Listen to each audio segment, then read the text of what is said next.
IVM। भाई हम हिंदुस्तानियों को बतियाना बड़ा पसंद है। बंगाली में अड्डा, उड़िया में खट्टी, कन्नड़ा में हरटे और हिंदी में पुलियाबाजी। इस कला के लिए हमारी हर भाषा में एक शब्द है। हम तीनों तो अक्सर मिलकर पुलियाबाजी करते ही रहते हैं, तो हमने सोचा आपको भी इसमें शामिल कर लिया जाए। तो आइए प्रणय, सौरभ और ख्याति के साथ करते हैं पुलियाबाजी। हेलो सौरभ, कैसे हैं आप? बस एकदम बढ़िया। ख्याति तुम बताओ। बस सब ठीक चल रहा है, लेकिन मैंने अभी न्यूज में सुना कि हमारा जो चंद्रयान 3 का रोवर जो था प्रज्ञान, वो जागने वाला था 22 सितंबर को। वो स्लीप मोड में चला गया था। ऐसे एक्सपेक्टेड था कि वो जब ही वहां पे डे लाइट शुरू होगा तो वो जागेगा, लेकिन वो हुआ नहीं है। तो ये थोड़ा न्यूज में ये सुन रही थी, उससे मुझे लगा कि हमने चंद्रयान 3 के बारे में ज्यादा डिस्कशन किया नहीं है। ऐसा कैसे हो गया? नहीं, हम लोगों ने बहुत बार किया है स्पेस पर। एक मुझे लगता है 26वां एपिसोड था पवन के साथ, जिस पर हम लोगों ने स्पेस पर मतलब लंबी चर्चा की थी कि स्पेस का महत्व क्या होता है भारत जैसी बढ़ती अर्थव्यवस्था के लिए और डेवलपिंग कंट्री के लिए। और उसके बाद एक और एपिसोड हम लोगों ने किया था जिसपे कुछ रॉकेट्स बना रहे थे लोग, उनके साथ भी एक एपिसोड किया था। तो 2 एपिसोड तो किए हैं हम लोग, पर हाँ, चंद्रयान से नहीं। हाँ, और जनरली हम कोशिश करते हैं ना, मतलब कभी कभार कर लेते हैं, पर इवेंट से ज्यादा मुद्दों पर डिस्कस करें। तो इवेंट्स होते रहते हैं, चंद्रयान आएगा, वो आदित्ययान आएगा, तो ये सब तो होते रहते हैं, पर जो मुद्दे हैं वो क्या है। लेकिन हाँ, हम अपने श्रोताओं के लिए पहले ये 2 जो है एपिसोड्स वो भी डालेंगे लिंक में, तो जिनको सुनना है वो जाके सुन सकते हैं। एक्चुअली काफी पहले ही ये सब बातें आप लोगों ने कर ली थी। तो हाँ, तो हम ये सोच रहे थे लेकिन इसमें मुद्दा, लेकिन तुम्हारे दिमाग में सवाल क्या है ख्याति, कि ये जाने की वजह से क्या दिमाग में आता है? ये मुझे ये सवाल आया कि हमने अभी स्पेस में तो हमने कुछ तो सक्सेस पाया है। मतलब भारत पहला देश बना है जो मून के सदर्न पोल पे पहुंचने वाला पहला देश बना है। तो इतनी मतलब हम इतने ज्यादा पैसा बनाने वाले कंट्री नहीं है, हमारी इनकम काफी कम है ओवरऑल जीडीपी पर कैपिटा वगैरह के हिसाब से। फिर भी हम यहाँ बहुत लो कॉस्ट में हमने ये प्रोजेक्ट बनाया और पहुंच गए, तो वो एक काबिले तारीफ चीज है। तो इससे ये सवाल उठता है कि हमारा जो स्पेस में सक्सेस बना है, क्या हम उसे रेप्लिकेट करके एआई और सेमीकंडक्टर टेक्नोलॉजी में इसे इसी प्रकार के मॉडल से क्या हम कुछ हासिल कर पा सकते हैं? ये सवाल है। तो इसमें सबसे पहले तो मैं जोड़ूंगा कि ठीक है, इंस्पायर हो सकते हैं, लेकिन अगर एकदम हमने मॉडल कॉपी किया तो देखें कि उसके इम्प्लीकेशन फिर क्या है। तो अब हम भाई, यूएस ने 1969 में आदमी भेजा था चांद पे, ठीक है, और उससे पहले ही उन्होंने प्रोब्स और ये सब भेजे थे। तो ठीक है, अब हमने 2023 में कुछ 50 साल बाद करीब एक रोवर वगैरह वहां भेज दिया है। तो एआई में हम ऐसा तो नहीं चाहते कि भाई यूएस ने जो 1980 में किया वो हम आज सस्ते में कर लें, उसका तो कोई माने नहीं है ना। और वो जो 1980 की एआई है वो बिल्कुल ऑब्सोलीट भी हो गई है। मतलब पिछले 5 साल में ही सब कुछ एकदम बदल गया है एआई वगैरह में। तो मतलब 50 साल पहले की बातें तो आप एकदम छोड़ ही दीजिए। तो इसीलिए कुछ ये वाली ऐसी जो चीजें हैं उसमें टेक्नोलॉजिकल प्रोग्रेस इंस्पायर हो सकते हैं, लेकिन जो उनमें एक्चुअल मैकेनिक्स और स्टेप्स हैं वो ट्रांसलेट नहीं होते अलग अलग फील्ड। और एक एडवांटेज मुझे क्या दिखता है, नए फील्ड्स में आप कैचअप, क्या आप एकदम सही लेवल पे पहुंच सकते हो। तो जैसे इसीलिए स्टार्टअप्स वगैरह में अक्सर बोलते हैं कि आप भाई पुरानी चीज पे मत काम करो, जो एकदम नया विषय है, नया फील्ड है, उसमें तो सभी हमाम में नंगे हैं। तो आपके पास, किसी के पास ज्यादा कपड़े, किसी के पास कम का तो फर्क नहीं पड़ता। तो आप बहुत जल्दी एक्सपर्ट बन सकते हैं क्योंकि सारे ही नौसिखी हैं। वेयर जो पुराने विषय होते हैं और पुराने फील्ड होते हैं उसमें इतना ज्यादा एक्यूमुलेटेड नॉलेज है, तो आपको as a new entrant time लगेगा कैचअप करते करते, ठीक है। तो आप अगर यूएस और अभी भी हम जैसा चंद्रयान 3 वगैरह में, यूएस अच्छी कंट्री है, ज्यादा वो इस सब बोलती नहीं है, पर हम उनकी काफी मदद भी लेते हैं, ठीक है। जितना मुझे पीछे से पता है, ऐसा नहीं है कि हम सब कुछ खुद से कर लेते हैं, उनका सपोर्ट रहता है हमारे पास, ओके, जिससे हम लोगों ने काफी कुछ किया। Not to take credit away, मतलब अब सब मिलजुल के ही काम करते हैं। तो लेकिन हमारे पास सपोर्ट रहता है, नासा का सपोर्ट काफी है हमारे पास टूल्स में। कोई कुछ कॉम्प्लिकेटेड चीजों में, जैसे चंद्रयान 2 में हमारा लैंडर धाराशायी हो गया था, तो इस बार उन्होंने काफी उस पर काम किया, लेकिन नासा ने भी इनपुट्स दिए थे कि आप क्या क्या कर सकते हैं। तो ऐसा नहीं है ना कि हमने किसी से मदद नहीं ली ये सब चीजें करने के लिए। तो ये हमको देखना चाहिए। तो जैसे आप चीन का एक अच्छा एग्जांपल मैं दे सकता हूँ, जैसे वो लोग सडनली इलेक्ट्रिक व्हीकल के सबसे बड़े एक्सपोर्टर बन गए, ठीक है। अब लेकिन अगर चीन या इवन भारत फॉर एग्जांपल वो कोशिश करता, चीन का एग्जांपल लेते हैं, चीन कोशिश करता है कि भाई मैं डीजल इंजन में जर्मनी से बेहतर हो जाऊं या यूएस से बेहतर हो जाऊं, शायद हो सकते हो, लेकिन वो रुडोल्फ डीजल ने कब भाई 150 साल पहले बनाया था डीजल इंजन, वो उनके पास 100 साल का एक्सपर्टीज है, कमिंस, फिएट, डेमलर, बीएमडब्ल्यू वगैरह के पास में डीजल इंजन बनाने का। तो आप कैचअप करते करते कब तक कैचअप करोगे? लेकिन ये नई चीज आई इलेक्ट्रिक, इनफैक्ट उसमें यूरोप और इवन टेस्ला का नाम बहुत ज्यादा है, लेकिन नंबर ऑफ इलेक्ट्रिक कार्स जो एक्सपोर्ट चाइना कर रहा है वो उनसे बहुत ज्यादा है। ठीक है, तो एक नए स्पेस में वो फौरन आगे निकल गया। तो जनरली एक ये स्मार्ट स्ट्रेटेजी होती है कि आप नई चीजें पकड़ो। पर क्या एआई तो नया स्पेस है, फिर हम ये गवर्नमेंट बैक्ड मॉडल जो था ना, इसरो का मॉडल क्या है कि भाई गवर्नमेंट इतना सारा पैसा लगा रहा है और थोड़ी टेक्नोलॉजी ट्रांसफर वगैरह भी कर रहा है, बट गवर्नमेंट फंडेड प्रोग्राम है जिसमें सब बहुत ही ब्रिलियंट लोग आके काम कर रहे हैं और ये बन रहा है। तो क्या अगर भारतीय सरकार इसी तरह कोई एक एआई प्रोग्राम बनाए और बहुत सारे अच्छे लोगों को इकट्ठा करे और चलो हम, क्योंकि ये तो नई टेक्नोलॉजी है ना, एआई तो अभी प्रॉब्लम क्या सॉल्व कर रहे हैं पता नहीं। तो मैं कहूंगा नई में शायद सरकार शायद सही मॉडल नहीं है, क्योंकि आप देखिए कि कौन सा यूएस में सरकार की वजह से हो रहा है क्या, ओपन एआई वगैरह सरकार यूनिवर्सिटीज के रिसर्च है, लेकिन जो फाउंडेशनल पेपर है बाय द वे नए एआई का जो ट्रांसफॉर्मर का है वो गूगल से निकला था, किसी यूनिवर्सिटी से नहीं निकला था। ठीक है, तो मुझे लगता है कि नए क्षेत्रों में शायद वो मॉडल नहीं है, लेकिन हमको ये सोचना चाहिए कि शायद इसरो का मॉडल और कौन से एरिया में लग सकता है। एआई और ईवी शायद सही मॉडल नहीं है, लेकिन और भी तो कोई मॉडल होंगे, सारी चीजें तो ऑब्सोलीट नहीं हो रही है ना दुनिया में। हमें चीजें भी तो करनी है। सौरभ, इसमें मैं सोच रहा था, अब जैसे स्पेस में भी हम लोग एक बेस लाइनिंग कर लेते हैं कि जैसे हम लोग चांद पर पहुंचने की बात करें तो 4 ही देश पहुंचे चांद के ऊपर, रशिया, चाइना, यूएस और भारत। तो आप कह सकते हैं कि चारों में से चौथे नंबर पर तो हैं हम लोग इस मामले। पर मैं ऐसा नहीं बोलूंगा, लेकिन इस मामले में, क्योंकि हम वहां चले गए, लेकिन क्या जापान नहीं जा सकता? वो गए नहीं, वो एस्ट्रॉइड से जाकर के सैंपल लेकर आए हैं। ठीक है, तो ऐसा नहीं है कि उनमें कैपेबिलिटी नहीं है, चाहते तो वो भी कर लेते। हम लोगों ने इसको प्रायोरिटाइज कर लिया एज ए मिशन। हाँ, तो आई वुड से कि कल को कोई और चाहे तो कर सकता है, बिल्कुल। तो लेकिन हम लोग टॉप 5 टॉप 6 में है इस एरिया में। ठीक है, मतलब 5 6 7 में। तो अगर हम लोग एआई और सेमीकंडक्टर्स में भी अगर टॉप 5 के अंदर रह गए तो एक अच्छा एम है ना रखना। हाँ, तो मैं बोलूंगा एआई से अच्छा सेमीकंडक्टर एक्चुअली ज्यादा एग्जांपल है। सेमीकंडक्टर भी 60-70-80 साल पुरानी टेक्नोलॉजी है, ठीक है, और उसमें बहुत कैचअप करने की जरूरत है। लेकिन आप बोल सकते हो कि मैं अगर मैं सेमीकंडक्टर में 30 साल पहले वाले लेवल पे भी पहुंच जाऊं तो बुरा नहीं है। ठीक है, या 20 साल पहले वाले लेवल पे भी, तो मेरे को 4 नैनोमीटर पे जाने की जरूरत नहीं है। और वो हम जितना हमने डिस्कस किया, सरकार कोशिश भी करी, उनकी दिशा भी उसी तरफ है। तो मैं मानूंगा कि सेमीकंडक्टर ज्यादा मेरे ख्याल से एक अच्छा एनालॉजी होगा, जो स्पेस का हम सेमीकंडक्टर में बोल सकते हैं। मुझे लगता है मटेरियल भी एक ऐसी जगह हो सकती है, क्योंकि मटेरियल्स भी जो है वो भारत उसमें थोड़ा पीछे है, और मटेरियल्स तो चाहिए ही आपको अच्छे करने के लिए चीजें। हमने बहुत ज्यादा ध्यान नहीं दिया है मटेरियल्स वगैरह पे। इवन स्पेस प्रोग्राम्स और इन सब में कई बार हमको दिक्कतें उसी चीज की आई है कि आपको वो जो कोन बनाना होता है ऊपर का, और कुछ और जगहों पे भी आपको स्पेशल थर्मल प्रॉपर्टीज के मटेरियल्स वगैरह चाहिए होते हैं। तो मटेरियल एक और ऐसी जगह है जहां पर आप अगर विकसित देशों के करीब भी पहुंच जाते हैं, 10-20 साल पहले के लेवल पे भी होते हैं, तो कोई बुरी बात नहीं है। उसके काफी एडवांटेजेस हैं as a country and as a society and economically also. नहीं, ये सही बात है। तो मैं सोच रहा था हम लोग कंपैरिजन कर सकते हैं, स्पेस और न्यूक्लियर प्रोग्राम एक तरफ और सेमीकंडक्टर दूसरी तरफ। तो क्या हम लोग स्पेस और न्यूक्लियर प्रोग्राम से सीख के सेमीकंडक्टर्स में भी वो चीजें अप्लाई कर सकते हैं कि नहीं? ये कहना ठीक रहेगा ना? कंपैरेबल है दोनों। बिल्कुल, हाँ बिल्कुल। इनफैक्ट मैं बोलूंगा कि न्यूक्लियर में तो हम बहुत पीछे हैं अभी भी। कौन सा हम खुद से बनाते हैं कुछ न्यूक्लियर रिएक्टर्स वगैरह, तो न्यूक्लियर भी एक ऐसी चीज है जिसमें हमारे पास काफी गुंजाइश है और आगे बढ़ने की। लेकिन हम उसमें भी थोड़ा कर रहे हैं तो काफी नहीं है ना। हाँ, नहीं, रिसेंटली हमने एक इंडिजिनियसली मैन्युफैक्चर्ड या इंडिजिनियसली डेवलप्ड काकरापार में एक लगाया है, एक प्लांट कमीशन हुआ है अभी, जस्ट 2023 में हुआ है। तो मतलब हमें कैचअप तो करना ही है, बात सही है आपकी, पर हाँ ठीक है। तो ये अच्छी चीज है कि आई थिंक उससे सोच के एआई मेरे ख्याल से उस फहरिस्त में नहीं आता है। है ना।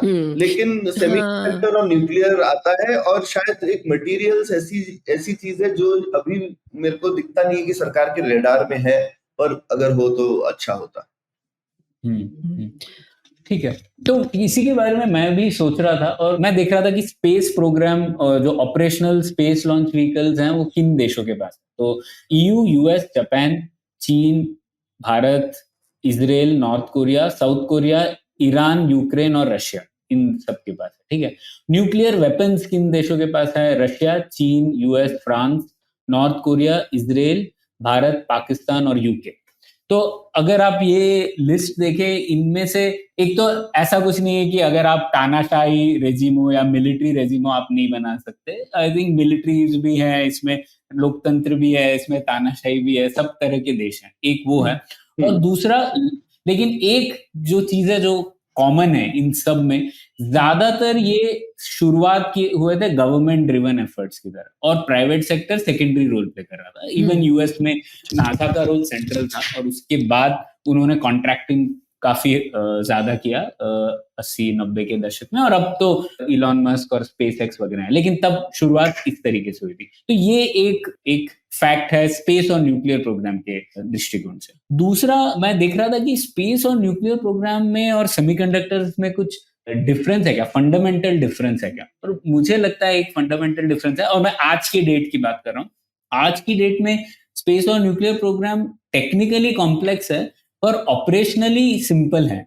जैसे नितिन भी बोलता है कि rocket science actually rocket science नहीं है, इतना मुश्किल नहीं है वो, जैसे लोग अक्सर सोचते हैं। बाहर से ऐसा लगता है कि बहुत मुश्किल, लेकिन सिंपल इस तरीके से है कि एक कॉम्पिटेंट गवर्नमेंट रन कंपनीज ये प्रोग्राम चला सकते हैं। और इसके 3 कारण है। एक कारण कि आउटपुट इन स्पेस और न्यूक्लियर में जो चाहिए वो आउटपुट डिमांड बहुत छोटा होता है, कि आपको ऐसे नहीं बनाना है, दूसरे देशों के लिए नहीं बनाना है, प्राइवेट प्लेयर्स के लिए नहीं बनाना है, इंडिविजुअल्स के लिए नहीं बनाना है ना। तो डिमांड छोटी होती है, और इसीलिए, और ज्यादातर जो बायर होता है वो सरकारी होती है, तो जो थ्रूपुट लगता है वो मैनेजेबल होता है। अब आप कंट्रास्ट कीजिए सेमीकंडक्टर कंपनी के साथ, आप ऐसे सिर्फ आप बोलेंगे मैं सिर्फ भारतीय डिफेंस कंपनी को या फिर भारत के सरकारी कंप्यूटर्स को एक चिप बनाऊंगा, तो मतलब आप बना ही नहीं पाएंगे, कॉस्ट रिकूप ही नहीं होगी आपकी। तो ये एक मुझे लगता है ऑपरेशनल डिफरेंस है। दूसरा, मुझे लगता है कि क्योंकि आउटपुट कम की डिमांड कम है,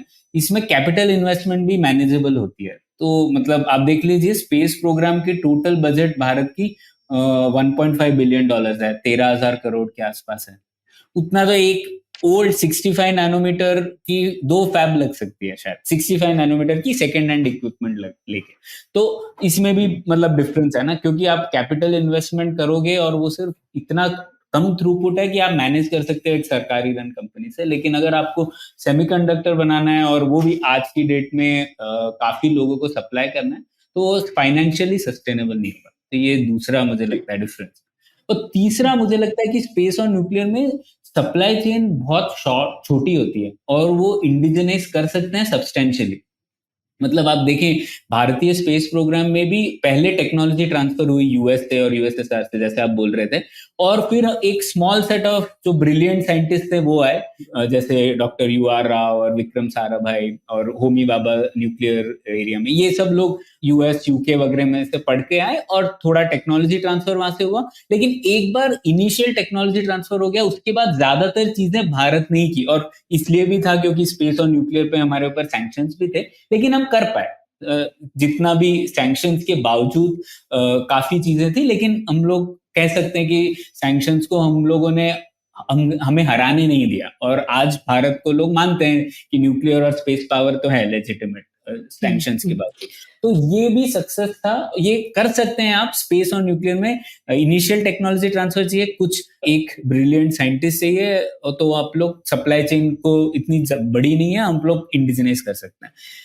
लेकिन वही आप देखिए सेमीकंडक्टर्स में, वो आज की डेट में बहुत मुश्किल होगा। अगर आप कुछ चीजें इंडिजिनाइज भी कर ले, तो भी आपकी डिपेंडेंस, सप्लाई चेन इतनी कॉम्प्लिकेटेड है कि आप सब चीजें इंडिजिनाइज नहीं कर सकते। आपको फिर भी एक कोई सेगमेंट ही ढूंढना पड़ेगा, और ये सिर्फ भारत की प्रॉब्लम नहीं है। मैं देख रहा था, चाइना और यूएसएसआर की दोनों लेजिटिमेट स्पेस और न्यूक्लियर पावर्स हैं, और इनफैक्ट चाइना ने भी एक 2 bombs 1 सैटेलाइट प्रोग्राम था माओ के टाइम का, कि उन्होंने बोला था कि हमको 2 बॉम्ब और सैटेलाइट बनानी है, और वो लोग सक्सेसफुल हो भी गए उसमें। और लेकिन वो सेमीकंडक्टर्स में फेल हो गए उस टाइम। और इनफैक्ट आप लोगों को जान के ये होगा कि फर्स्ट आईसी चीन ने ताइवान और साउथ कोरिया से पहले बनाई थी 1965 में। तब भी गवर्नमेंट सोच रही थी, उनके 2 बॉम्ब्स 1 सैटेलाइट प्रोग्राम के पहले भी उनका ये एम था कि सेमीकंडक्टर्स भी हमारे लिए बहुत जरूरी है 1950 से। तो पहले इनिशियल सक्सेस हुआ, वो लोगों ने वही प्रोग्राम किया ना, जैसे कोई विक्रम साराभाई टाइप साइंटिस्ट ले आओ, चीन जो चीनी हो, उन्होंने सक्सेस पाया। 1956 में फर्स्ट ट्रांजिस्टर बनाया चीन ने, और 1965 तक आईसी बना दिया था साउथ कोरिया और ताइवान के। लेकिन एक दशक के बाद वो उसमें भी फेल हो गए। सिमिलरली यूएसएसआर के पास भी एक सिलिकॉन वैली को रेप्लिकेट करने का बहुत फेमस प्लान था, जेलेनोग्राड नाम की सिटी बनाई थी। तो यूएसएसआर का तो यही मॉडल था ना, हर एक सिटी होगी और सिटी एक इंडस्ट्री में सक्सेसफुल हो जाएगी। तो उन्होंने ये बनाया था, और स्पेस और न्यूक्लियर में वो सक्सेस मिल गया उनको। लेकिन फिर से आज यूएसएसआर एक भी चिप नहीं बनाता, मतलब मैन्युफैक्चर नहीं कर पाता। तो ये साउथ कोरिया के यूएसएसआर, इंडिया, चीन, ये कॉमनैलिटी है कि हम लोगों ने तीनों एरियाज में गवर्नमेंट रन प्रोग्राम की शुरुआत की, लेकिन 2 एरिया में वो सक्सेसफुल हो गए और सेमीकंडक्टर जैसे एरिया में फेल हो गए। तो ये 3 डिफरेंस है। मैं भारत के केस पे आऊंगा, लेकिन आप लोग इस ऑब्जर्वेशन के बारे में क्या कहते हैं? इसमें बस एक चीज जोड़ूंगा, एक और चीज, कि जो पहली 2 चीजें हैं उसमें कमर्शियल कॉन्टेक्स्ट मिसिंग भी है। तो एक ये भी चीज है कि आपको ये नहीं है कि आपने जो चीज बनाई उस पे कोई आपको आरओआई चाहिए। भाई अब न्यूक्लियर बॉम्ब चाहिए यार, तो कितने का है उससे कोई मतलब नहीं है। ठीक है, वो सस्ता बना लिया इंडिया में, क्योंकि इंडिया में सब चीजें सस्ती होती है, थोड़ा पीपीपी के हिसाब से भी देखना चाहिए ना, लोगों की सैलरी कम है, ये कम है, वो कम है। तो दूसरा, भाई अब चांद पे हमको पहुंचाना है, कोई उसका ऑब्जेक्टिव नहीं है कि मैं 70 में डालूंगा तो मुझे 75 का प्रॉफिट मिलना है, ऐसा तो नहीं है। लेकिन चिप वगैरह में ऐसा सब नहीं चलता। ये नहीं है कि आप किसी भी कीमत पे चीज बना सकते हैं, वो मार्केट में कॉम्पिटिटिव होनी चाहिए। भाई अगर बाकी लोग, अगर आपको एसटी माइक्रो इलेक्ट्रॉनिक की चिप मार्केट में $1 की मिलती है, तो अगर आप हिंदुस्तान में चिप $10 की बनाओगे तो कोई नहीं खरीदेगा। लेकिन ये हम लोग कह सकते हैं शायद कि फिर अगर भारत को लगे कि जैसे तेजस एलसीए में जो चिप जा रही है वो सिर्फ भारत की होनी चाहिए और उसके लिए कॉस्ट मैटर नहीं करता और हम लोगों को बनानी चाहिए, तो मुझे लगता है वो लेजिटिमेट गोल है चीज करना। हाँ, तो और फिर अगर मुझे लगता है आप उस तरह से गोल डिफाइन करोगे तो शायद कर भी लोगे। लेकिन एक केस में एक और चीज होती है कि जब आप सिर्फ उस तरह से बनाओगे तो जो चीज कमर्शियलाइज हो जाती है, चीज हम यूएस में भी देख रहे हैं। न्यूक्लियर में वो कमर्शियलाइज नहीं हुई तो क्वालिटी एक जगह रुक गई ना, क्योंकि उसका ऑब्जेक्टिव ही डिस्ट्रक्शन है, तो उसमें आप क्या क्वालिटी इंप्रूव कर लोगे। लेकिन न्यूक्लियर पावर प्लांट में जब कमर्शियलाइजेशन होकर जो क्वालिटी मिलती है, तो आप जो कमर्शियलाइज, आप कंपीट नहीं कर पाओगे। आप ऐसी चीज जो बनाओगे ना, वो बहुत कम क्वालिटी की होगी कंपेयर टू जो कि आपको शायद बाजार में किसी भी दुकान में आप अपना फोन तोड़ के अच्छी चिप निकाल करके तेजस में लगा सकते हो। हाँ। ओके, वो आप खुद से जो मेहनत करके बनाओगे वो वही 70-80 के दशक की चिप बनेगी, तो क्या फायदा। मैं भी यही कहने वाली थी कि ये कमर्शियल पॉइंट नहीं है जो न्यूक्लियर और स्पेस दोनों में, वो प्राइमरी नहीं है। मतलब उस कमर्शियलाइजेशन वहां पे भी ला सकते हैं बट वो उसका प्राइमरी रीजन नहीं है। तो इसकी वजह से वो गवर्नमेंट, और एक मुझे लगता है प्रॉब्लम स्टेटमेंट भी ज्यादा वेल डिफाइंड है ना, एक तरीके से स्पेस और न्यूक्लियर की भी हमें ये करना है, यहाँ से यहाँ पहुंचाना है। तो जबकि अगर कमर्शियलाइज टेक्नोलॉजी है उसमें प्रॉब्लम स्टेटमेंट कॉन्स्टेंटली इवॉल्विंग भी होता है कि आज मैंने ये बना लिया, अब मुझे लेकिन बाकी जो फोन मैन्युफैक्चरर बेटर चिप ढूंढ रहे हैं या कुछ और कर रहे हैं, तो मुझे कांस्टेंट इनोवेशन करना ही पड़ेगा। मैं 20 साल पुरानी टेक्नोलॉजी से नहीं एक कमर्शियलाइज सेक्टर में आगे बढ़ सकता हूँ, वो भी एक रहता है, शायद इसका भी एक असर हो सकता है। जैसे मैं न्यूक्लियर में तो खैर कह सकता हूँ कि उसका हमको नुकसान, हमको नहीं पूरी दुनिया को है, क्योंकि उसको इतना हाईली रेगुलेट कर दिया। तो क्योंकि वो प्राइवेटाइज नहीं हुआ, तो न्यूक्लियर पावर में तो आप बोल सकते हो कमर्शियल कॉन्टेक्स्ट था। अगर आप उसको सस्ता और सस्ते से सस्ता बनाते जाते तो शायद न्यूक्लियर पावर बहुत ज्यादा विकसित हो जाती कंपटीशन की वजह से। लेकिन वो क्योंकि इतनी हाईली रेगुलेटेड है, क्योंकि शुरू में 1-2 एक्सीडेंट भी हो गए और उसकी वजह से और ज्यादा रेगुलेशन आ गया उसमें, तो वहां पर हम लोगों ने उस तरीके की इनोवेशन नहीं कर पाए जैसा अब स्पेस में हो रहा है। स्पेस में इतने लोग लॉन्चर्स और ये सब बना रहे हैं, सेम लॉन्चर रीयूज हो रहा है। नासा और इंडिया तो लॉन्चर रीयूज नहीं करना चाह रहे थे ना, ठीक है, नासा के पास वो स्पेस शटल प्रोग्राम था जो कि इन अ वे रीयूजेबल जिसको आप बोल सकते हैं, लेकिन उन्होंने छोड़ दिया, उनका कोई फर्क नहीं पड़ता है। मतलब मैं कौन से पैसे बचाने के लिए कर रहा हूँ ये सब काम ना। तो कंपटीशन का एलिमेंट भी है ना, मतलब। नहीं, मैं आप लोगों से सहमत हूँ और वही पॉइंट मैं कहना चाहता था कि एक जो बदलाव आया है कि पहले स्पिन ऑफ्स के ऊपर हम लोग बात करते थे कि जो मिलिट्री में चीज हो जाएगी वो फिर कमर्शियल एरिया में बाद में आ जाएगी, जैसे आप लोग कुछ भी चीज देख लीजिए, इंटरनेट, रेडियो वगैरह वगैरह। लेकिन पिछले कुछ दशकों में, और सेमीकंडक्टर्स में तो डेफिनेटली, लेकिन कई एरियाज में स्पिन ऑन की बात हो गई है। मतलब पहले कमर्शियल टेक्नोलॉजी एडवांस रहती है और फिर वो मिलिट्री में होती है। जैसे आप एआई रिसर्च के बारे में भी ये कह सकते हैं कि मिलिट्री सबसे एडवांस एआई नहीं यूज कर रही है, वो बाद में यूज करेगी। और वैसे ही सेमीकंडक्टर्स में भी है। तो उस टाइप के एरियाज में मैं आपसे सहमत हूँ सौरभ, और भारत की कहानी भी यही कहती है। तो मैं पढ़ रहा था और इसके बारे में लिखा भी है कि तो भारत इलेक्ट्रॉनिक्स लिमिटेड है और सेमीकंडक्टर कॉम्प्लेक्स लिमिटेड है, एससीएल, ये भी जैसे चीन और यूएसएसआर ने अप्रोच किया उसी तरीके से इन्होंने भी शुरुआत की। और इनके पास टेक्नोलॉजी ट्रांसफर अरेंजमेंट्स भी थे वेस्टर्न कंपनीज के साथ, जो कि लोगों को पता नहीं है। तो उनको अच्छे सेम, मतलब जो आरसीए जिसने ताइवान और फिर टीएसएमसी में शुरुआत की, उसी कंपनी के साथ इन दोनों में से एक कंपनी का भी एक टेक्नोलॉजी ट्रांसफर एग्रीमेंट था और उनको वो टेक्नोलॉजी मिली भी। तो शुरुआती सक्सेस भारत को भी मिला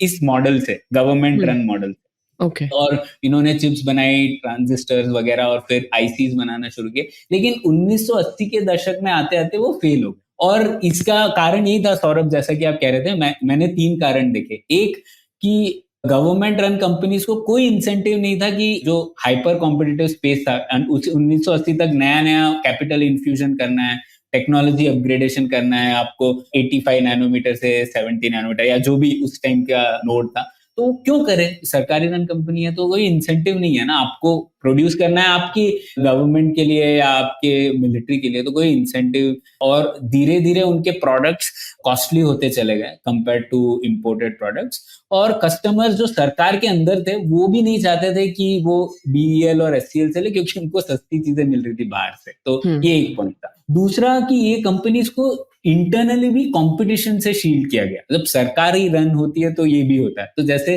ये बहुत मजेदार बात थी, एचसीएल और बीएल दोनों चिप्स बना रही थी एक टाइम पे। फिर सरकार ने बोला यार पैसे हमारे पास लिमिटेड है, तो ये बीएल वाले तुम लोग मत बनाओ चिप्स, सिर्फ एचसीएल बनाएगी चिप्स, और बीएल तुम सिर्फ उसको इंटीग्रेट करना, और इस तरीके से हम लोग आगे बढ़ जाएंगे। लेकिन आप लोगों ने देखा उसका क्या नतीजा हुआ। जबकि ताइवान में अलग मॉडल था, गवर्नमेंट लेड ईआरएसओ था, लेकिन उन्होंने फिर स्पिन ऑफ कर दिए मल्टीपल प्राइवेट कंपनीज की तरफ। तो जैसे टीएसएमसी, यूएसएमसी, ये सब शुरुआत ईआरएसओ और ताइवान के गवर्नमेंट से हुई थी, लेकिन बाद में ये सब लोग प्राइवेट प्लेयर्स थे जो कम्पीट कर रहे थे एक दूसरे के साथ। तो ये भी एक फर्क था। फिर टर्फ वॉर्स भी होने लग गए, एचसीएल फिर स्पेस डिपार्टमेंट में चला गया वगैरह वगैरह। तो टिपिकल चीजें जो सरकारी रन अगर कंपनीज हो तो होती है।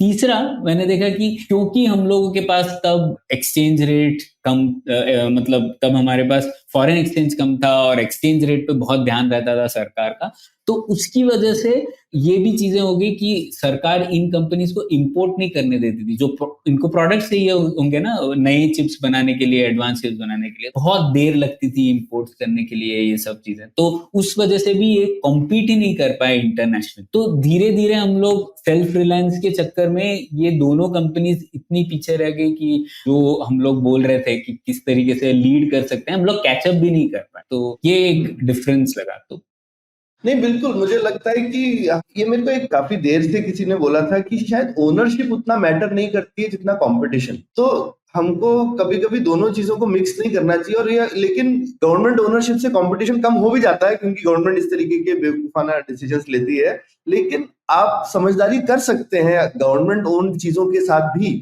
अगर आप कंपटीशन को किल ना करें। तो हमें हमेशा ये अपोज करने की जरूरत नहीं है कि गवर्नमेंट ओन नहीं होनी चाहिए चीज। ठीक है, गवर्नमेंट ओन हो तो हो, लेकिन कंपटीशन होगा तो या तो वो अपने आप लाइन पे आ जाएंगे या फिर अपने आप परफॉर्मेंस उनका बढ़ जाएगा। और मेन चीज जिस पे हमको ध्यान देना है कि कंपटीशन तो होना ही चाहिए, और कंपटीशन देश के अंदर भी होना चाहिए, एंड उन कंपनीज को हमको ग्लोबल कंपटीशन से शील्ड भी नहीं करना चाहिए। ये भी एक चीज है कि आप काफी सारे बैरियर लगा करके आप ग्लोबल कंपटीशन से शील्ड करते, फिर आप अपनी क्वालिटी क्यों इंप्रूव करेंगे? तो इसमें एक अच्छा गोल रहता है, जैसे साउथ ईस्ट एशियन कंपनीज ने अक्सर किया, और ये छोटी कंट्रीज को करना पड़ता है। जैसे इजराइल में उनके पास में उनकी कंट्री इतनी छोटी है तो उनको एक्सपोर्ट करना ही है, तो एक्सपोर्ट करना ही है, तो उसकी वजह से आप एक तरह से, अगर आपकी बहुत कम भी कंपनीज हैं तो उनको लेकिन ग्लोबल कंपटीशन फेस करना पड़ेगा, तो वो आपको फोर्स करता है क्वालिटी इंप्रूव करने के लिए। तो ये हिंदुस्तान में ये चीज ऑटोमेटिक नहीं है, क्योंकि हमारी डोमेस्टिक मार्केट भी डिसेंट साइज की है, तो हमको ये चीज ध्यान रख के करनी पड़ेगी कि भाई एक्सपोर्ट और ग्लोबल कंपटीशन जो है वो अच्छा है हमारे लिए, खराब नहीं। नहीं तो जिस तरीके से एक मिडिल इनकम ट्रैप होता है ना, वैसे ही एक बिग कंट्री ट्रैप भी होता है इंडस्ट्रीज के लिए। मुझे लगता है कि ये चीन को भी फेस करना पड़ा था ना, क्योंकि पर उन्होंने एक्सपोर्ट इसीलिए चूज किया क्योंकि उन लोगों ने देखा था ताइवान कैसे सक्सीड हुआ, जापान कैसे सक्सीड हुआ, तो अब उनके जो पड़ोसी देश है उनकी वजह से उनका ओरिएंटेशन थोड़ा अलग रह गया। लेकिन इनिशियली उनका भी यही चीज था कि डोमेस्टिक मार्केट है, क्या करना है, बस उनको डोमेस्टिक को सर्व कर। तो मैं आप दोनों से ये पूछना चाहता था, लेकिन अब ठीक है, स्पेस न्यूक्लियर प्रोग्राम और सेमीकंडक्टर इंडस्ट्री में थोड़े फर्क हैं, मैंने जैसे सीखा, लेकिन मारुति के एग्जाम्पल से हम लोग कुछ सीख सकते हैं। और जैसे मोंटेक सिंह अहलूवालिया जी ने बताया था कि मारुति की सक्सेस हमें ये बताती है कि किस तरीके से अलग अलग एक्सेप्शंस दिए गए थे। सरकारी रन थी शुरुआत में, लेकिन इतने अलग अलग एक्सेप्शंस गए थे कि फिर हम लोग का ऑटोमोबाइल में ठीक ठाक एक सप्लाई चेन भी बन गई वगैरह वगैरह। लेकिन वो वही मुझे लगता है एक सक्सेस है, लेकिन इतना फोकस और इतनी एनर्जी कितनी चीजों को दे पाओगे। और मारुति तो खैर एक पर्सनल प्रोजेक्ट था प्राइम मिनिस्टर के लिए, तब वो हर चीज के लिए नहीं अप्लाई कर सकते। तो मुझे लगता है मारुति से सक्सेस रेप्लिकेबल नहीं है, स्पेशली क्योंकि उसका इतना अलग कंडीशंस में वो सक्सेस हुई है ना। नॉर्मल सरकारी कंपनी होती वो तो वो भी बहुत ही फेल हो जाती। तो आप लोगों को क्या लगता है? मुझे तो वो मारुति वाला एपिसोड सुन के ऐसा लग रहा था कि वो बता रहा था कि हमारी ओवरऑल सिस्टम में कितनी खामियां है, कि कितने रिस्ट्रिक्शंस है, राइट। तो ठीक है, एक प्रोजेक्ट के लिए आपने कुछ ये हटाया वो हटाया कर, बट लेकिन ये कोई तरीका नहीं है ना। मतलब वो अगर आपको जैसे कहा कि compete करना है दुनिया के साथ, तो ये सारे रिस्ट्रिक्शंस लगा के आप नहीं कर सकते हो। तो वो तो आई थिंक वो मारुति में से एग्जाम्पल मिलता है कि क्या क्या नहीं करना चाहिए था। और मतलब वो मारुति के लिए काम आ गया। हाँ, बट लेकिन सिर्फ जरूरी मारुति नहीं है। नहीं, ओवरऑल। हाँ, लेकिन ख्याति ओवरऑल एक सक्सेस स्टोरी है और इंडियन ऑटोमोटिव इंडस्ट्री की। अगर इंडिया में ऑटोमोटिव का सक्सेस शायद नहीं होता तो मैन्युफैक्चरिंग की बड़ी सैड स्टोरी होती है। अभी भी बहुत अच्छी नहीं है, लेकिन मुझे लगता है उतनी सैड नहीं है। मतलब पिछले 30 साल से 15% के करीब पे मेंटेन किया हुआ है, वो भी कोई छोटी बात नहीं है इंडिया जैसी कंट्री के लिए, जिसका ग्रोथ रेट ऐसा कोई बहुत बुरा नहीं है। मैं उससे कम नहीं कह रही हूँ, पर मुझे लगता है कि उस डिस्कशन से हमें ये समझ में आ रहा था ना कि सिस्टमैटिकली हमारे यहाँ पे क्या क्या चीजें कम है, या जो हम बोलते हैं कि क्यों हम compete नहीं कर पाते। तो ये हर लेवल पे जो आते हैं दिक्कतें, वो उस एग्जाम्पल में से समझ में आ रही है। तो ठीक है, मतलब वो कैसे, क्योंकि वहाँ उसमें बहुत ज्यादा गवर्नमेंट का वेस्टेड इंटरेस्ट था और वो हर प्रकार के एक्सेप्शंस दिए गए थे, इसलिए वो काम चल गया। लेकिन वो हर चीज के लिए तो नहीं हो सकती। तो आपको एक इकोसिस्टम डेवलप करना हो जहाँ पे वो ऑर्गेनिकली compete करे लोग, तो वो हटाने पड़ेंगे। ऐसा मतलब ऐसा समझ में आया मुझे। लेकिन सरकार तो उससे सबक लेकर के और कुछ करना चाह रही है। अभी आपको दिख रहा होगा जैसे कि हम खिलौनों में करने की कोशिश कर रहे हैं हिंदुस्तान में, तो सरकार में एक्चुअली ये ऑटोमोटिव को लेकर के एक लेसन की तरह से है, और वो कोशिश कर रहे हैं, काफी कोशिश करते हैं कि हम इस चीज को और कैसे रेप्लिकेट कर सकते हैं। हर जगह तो लैपटॉप में आप देख सकते हैं कि हर जगह की हम ट्रेड बैरियर बना करके हिंदुस्तान में कंडीशंस क्रिएट कर सकते हैं उस इंडस्ट्री को क्रिएट करने के लिए।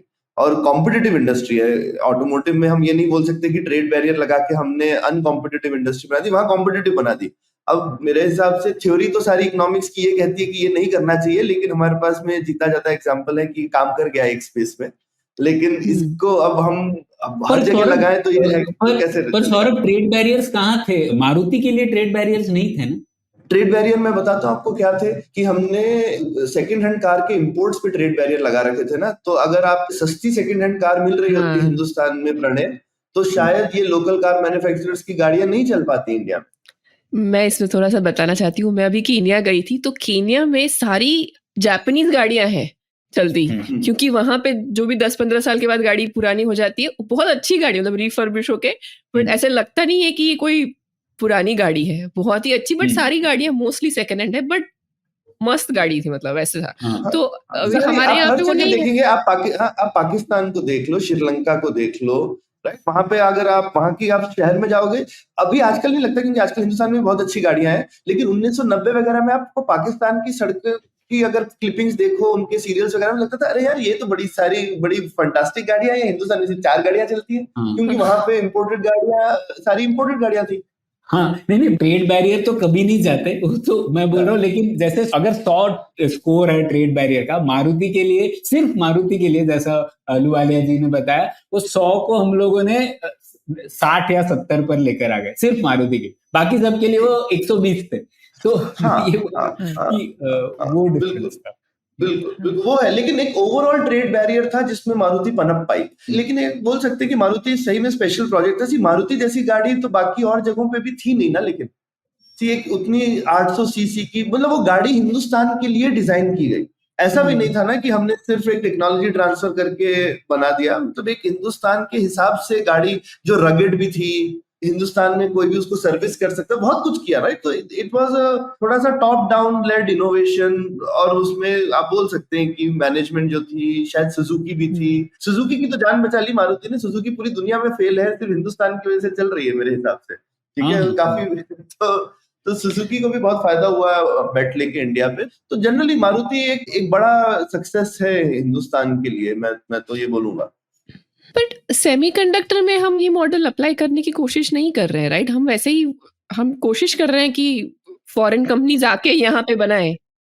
हाँ, पर वहां पे अगर शायद जेवी बना दे सरकार और उसको खूब सारे स्पेशल सपोर्ट दे दे जेवी की वजह से, तो वो काफी, क्योंकि सुजुकी के पास बहुत कंट्रोल था, लेकिन जेवी था जो कि बहुत इंडिपेंडेंट था, तो शायद सरकार ऐसा कर सकती थी, टीएसएमसी को बुला लेती, टीएसएमसी जैसी कंपनी या इंटेल जैसी कंपनी को, और बोलती मैं तुम्हारे साथ जॉइंट वेंचर बना दूंगा इंडिया में।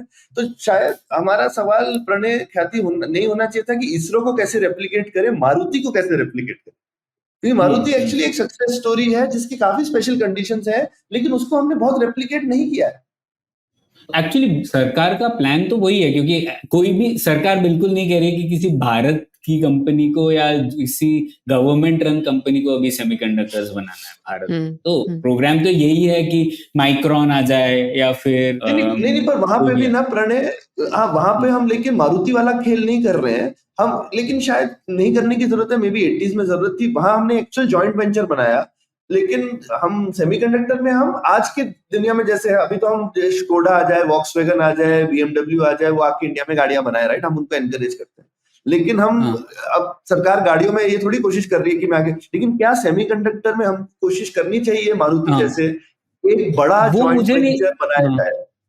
नहीं, वो थोड़ा डिफरेंस है सौरभ। मुझे लगता है सरकार भी इक्विटी लेगी इन सब प्रोजेक्ट जो जिसमें वो 6,000 हजार करोड़ डाल रही है, उसमें तो इक्विटी हो गई, पर वो इक्विटी तो जॉइंट वेंचर ही है जो ये बनेंगे। लेकिन उसमें सरकार की इक्विटी कम होगी ऑब्वियसली, लेकिन होगी। और जो इन्वेस्टमेंट है जिस तरीके से 6,000 हजार करोड़ दे रहे हैं, वो तो सुजुकी को नहीं मिले होंगे, तो ये भी एक बड़ा इंसेंटिव है जो अभी सरकार दे। लेकिन फिर भी मुझे लगता है अगर आप ले भी आए कुछ कंपनीज को यहाँ पे, क्या अभी जो बैरियर्स हैं वो सफिशिएंट है आपको कॉम्पिटिटिव बनने में? वो चीजें अभी भी रहेंगी, क्योंकि ठीक है आप तब अभी आप जो भी चिप्स बनाएंगे आपको फिर बनाना है एक्सपोर्ट के लिए, क्या आप कॉम्पिटिटिवली एक्सपोर्ट कर पाएंगे, वो एक चैलेंज रहेगा। मारुति में कैसे हुआ मुझे वो नहीं पता, क्योंकि शायद हम लोगों ने पहले डोमेस्टिक मार्केट को सर्व किया, डोमेस्टिक मार्केट में कोई ऑप्शन ही नहीं था। तो आप लोगों को, आपको अगर ये चीजें सक्सेस करनी है तो आपको फिर से इंपोर्ट लाइसेंसिंग टाइप की चीजें करनी पड़ेगी। हाँ बिल्कुल, नहीं ये मैं ठीक मानता हूँ। तो शायद वो कंडीशंस नहीं है, हमको सोचना चाहिए आज क्या शायद कर सकते हैं। हर पुरानी चीज लेसन नहीं बन सकती, शायद दुनिया बदल गई है।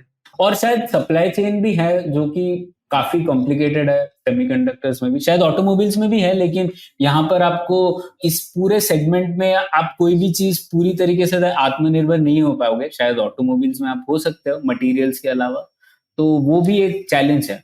अच्छा, मुझे इसमें सेमीकंडक्टर में ही मैं दो और चीजें बोलता हूँ। हम सिर्फ चिप मैन्युफैक्चरिंग देखते रहते हैं, क्यों नहीं हम ASML जैसी कंपनी इंडिया में बनाने की कोशिश करें? उसकी तो उतनी ज्यादा कॉम्प्लिकेशन नहीं है, या फिर केडेंस जैसी कंपनी। और ASML जैसी तो 2 या 3 ही कंपनियां पूरी दुनिया में, शायद अप्लाइड मटेरियल है और ASML है ना, यही 2 ही लोग बनाते हैं। और ये ऐसी चीज है जो कि पूरी दुनिया में, इवन ताइवान के पास नहीं है वो टेक्नोलॉजी, जापान के पास शायद होगी, चीन के पास तो बिल्कुल भी नहीं है।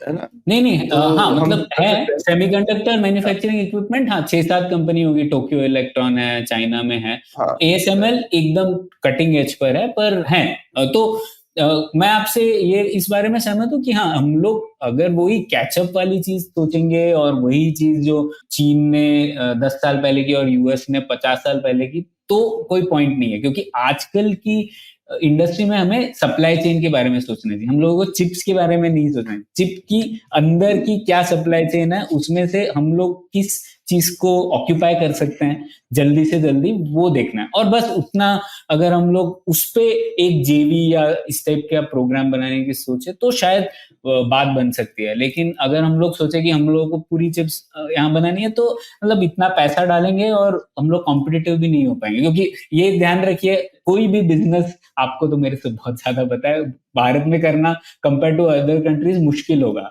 और मैन्युफैक्चरिंग वाला स्पेशली ना, हर इक्विपमेंट लाने के लिए कस्टम्स के ऊपर अटके हैं। तो मैं तो बात करता हूँ डिजाइन कंपनीज से, वो लोगों को भी मुश्किल होती है, क्योंकि उन लोगों को कुछ इक्विपमेंट चाहिए टेस्टिंग वेस्टिंग के लिए, वो भी बड़े टाइम लगता है, और तो ये सब चीजें बैरियर्स हैं अभी भी, और वो तो इसमें मैं एक और सक्सेस स्टोरी बता सकता हूँ प्रणय, क्योंकि वो मशीन टूल्स की बात हुई, तो मशीन टूल इंडस्ट्री एक जनरली एक और सक्सेस है इंडिया का, जिसमें अभी आप अगेन बोल सकते हो कि शायद एकदम कटिंग एज नहीं है इंडिया के पास में, लेकिन हम, और उसमें ये है कि आपको थोड़े पुराने लेवल के मशीन टूल भी चाहिए ही होते हैं ना।